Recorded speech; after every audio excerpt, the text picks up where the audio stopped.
LPU ప్లేస్మెంట్ల రికార్డులు సృష్టిస్తోంది. Final year student 2.5 కోట్ల ప్యాకేజ్ పొందుతున్నారు. 1700 మందికి పైగా ఎల్పీయూ స్టూడెంట్స్ 10 లక్షల నుంచి 2.5 కోట్ల ప్యాకేజెస్ పొందారు. విద్యా విప్లవం ప్రారంభమైంది లవ్లీ ప్రొఫెషనల్ యూనివర్సిటీలో. వైజాగ్ భీమిలిలో కూటమి నాయకుల మధ్య విభేదాలు బయటపడ్డాయి.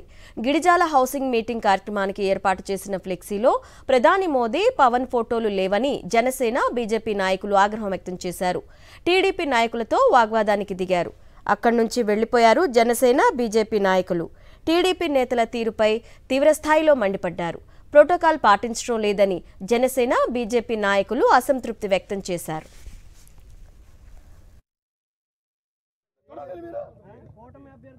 అంటే మీకు న్యాయం సరిపోతా నీకు మనం చెప్పాను కదా అన్న, మనం చెప్పలేదు నీకు మనం చెప్పాను లేదా చూడాలి మీరు అంటే మీకు న్యాయం సరిపోతా మీకు న్యాయం సరిపోతా. వైజాగ్ భీమిలిలో కూటమి నాయకుల మధ్య విభేదాలు బయటపడ్డాయి. గిడిజాల హౌసింగ్ మీటింగ్ కార్యక్రమానికి ఏర్పాటు చేసిన ఫ్లెక్సీలో ప్రధాని మోదీ, పవన్ ఫోటోలు లేవని జనసేన, బీజేపీ నాయకులు ఆగ్రహం వ్యక్తం చేశారు. టీడీపీ నాయకులతో వాగ్వాదానికి దిగారు. అక్కడి నుంచి వెళ్లిపోయారు జనసేన, బీజేపీ నాయకులు. టీడీపీ నేతల తీరుపై తీవ్రస్థాయిలో మండిపడ్డారు. ప్రోటోకాల్ పాటించడం లేదని జనసేన, బీజేపీ నాయకులు అసంతృప్తి వ్యక్తం చేశారు.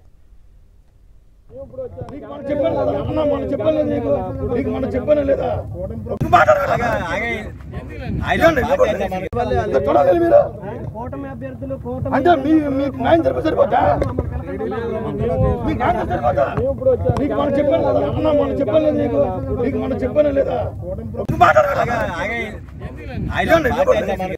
చూడాలి మీరు అంటే మీకు న్యాయం సరిపోతా మీకు న్యాయం సరిపోతా నీకు మనం చెప్పాను కదా అన్న, మనం చెప్పలేదు నీకు మనం చెప్పాను లేదా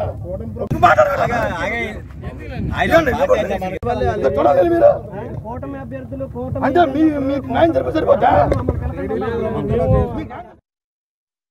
సార్. ఇక్కడ కూటమిలో ఉన్న సార్ మమ్మల్ని ఎవరో గౌరవించట్లేదు సార్. మా గౌరవించకపోతే పోయారు. మా అధ్యక్షుడు పవన్ కళ్యాణ్ గారికి కూడా గౌరవం లేకుండా పోతుంది. మోడీ గారికి కానీ, పవన్ కళ్యాణ్ గారికి కానీ ఇక్కడే కాదు ప్రతి మీటింగ్లో కూడా మా భీమిలి నియోజకవర్గంలో ఫోటోలు లేక నెట్టడం, ఏమనంటే చోట్ల తప్పు అయిపోయింది అధికారులు మాకు చెప్పడం. మరి ఇక మరి ఎందుకు కూటమిలో ఉన్నామో లేదో మాకే తెలియట్లేదు. ఏమనంటే అధికారులు మీద తోసేస్తారు వీళ్ళందరూ కలిసి. దీన్ని మేమైతే మాత్రం తీవ్రంగా ఖండిస్తున్నాం.